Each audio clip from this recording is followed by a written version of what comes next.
Has it as Sennett. She's got some room, gives it up to Hinkle, but Hinkle doesn't opt to take the shot, trying to get an offensive possession.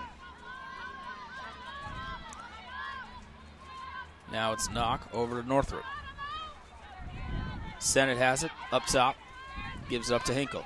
A lot of movement off ball from the Wildcats. Hinkle with the low shot, and she scores, beating McNulty right to the. She's looking to give it up now, switches right as it goes to Williams. Williams cuts to the right, runs into some defense, now goes left, looking for a shot, curls back right. Can she get something off? She shoots high, and she scores over the stick of Clancy. Callan Williams gives on the board, or will Binghamton keep him off the scoreboard and go into the half down by just 2. UNH circling. Now the skip pass over to Knock as they get some cutters going through. Knock goes right to left, looking for someone in the middle. It's Hinkle. Can Hinkle shoot? She scores. Pipe City rings one off the post. McCool has it. Long skip pass over to Sennett. Sennett goes back to McCool. Now she's trying to drive.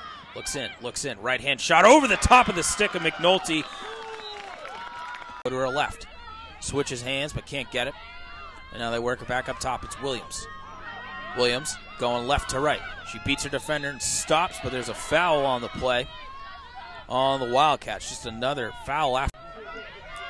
Over to Ryan. Ryan gives it up down low to Carter. Now Carter looking to come in on the left side. They'll give and go. The shoot, and she scores. Tiffany Ryan cuts the lead to 1. Yeah, you know, UNH's defense just seemed to fall apart a little bit down there. There's a little bit of a switch. Just again, taking their time. 4-corner offense, making sure everyone gets a touch as Hinkle switches with McCool. And now Knock has it.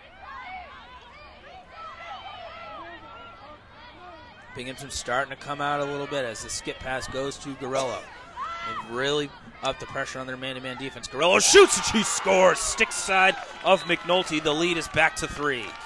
Yeah, great shot from Garello. You know, we've seen this a couple of times.